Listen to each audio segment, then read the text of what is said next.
ভিতরটা নরম। দেখুন কাঁচা নেই কিন্তু কেন আজকে তুই তালের বড়া খাবি? চল তালের বড়া করি।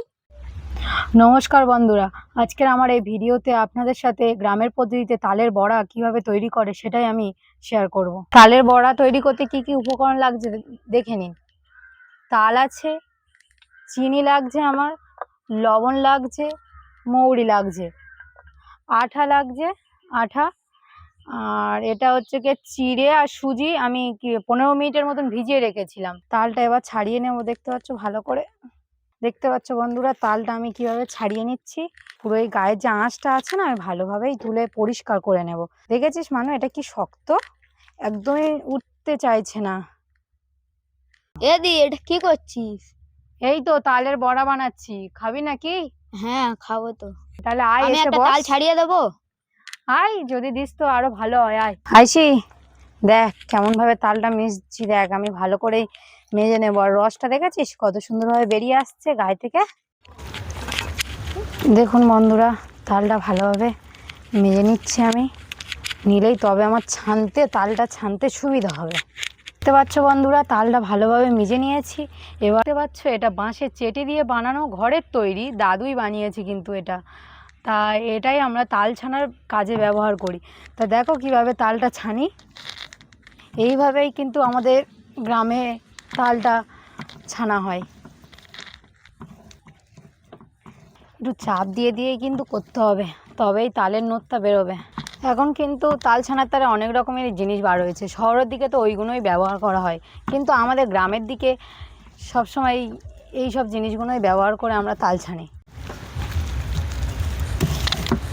এই তালের নোদটা ভালো করে আমি নোদটা ছিনে নিয়েছি। এবারে আমাকে এই ভালো একটা পরিষ্কার জিনিস নিতে হবে, যাতে আমার নোদটাকে ছেঁকে নিতে পারি। নোদটা কত সুন্দরভাবে বেরিয়ে আসছে, একদম পরিষ্কার নোদ বেরোচ্ছে।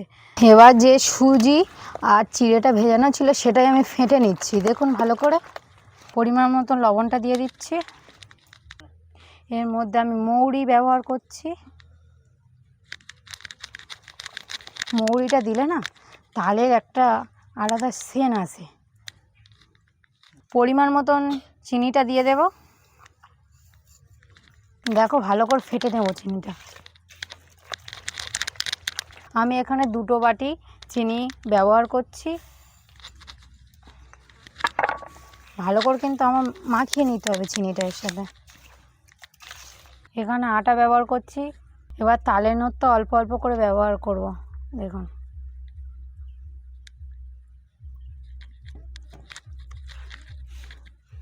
এটা কিন্তু ভালোভাবে ফাটাতে হবে, এর সাথে ভালো করে মাখিয়ে নিতে হবে। আর গোলাটা না পুরোপুরি পাতলা করলে হবে না, মিডিয়াম গোলা করতে হবে। এটা এবারে ফাটানো হয়ে গেছে ভালোভাবে। আমি 15 মিনিটের তারে ঢাকা দিয়ে রেখে দেব। উনুনটা জ্বালিয়ে নিয়েছি, তেলটা এবার দিয়ে দেবো। সাদা তেল আমি এখানে ব্যবহার করছি। তেল গরম হয়ে গেছে, দেখো আমি বড়াগুলো দিয়ে দেব।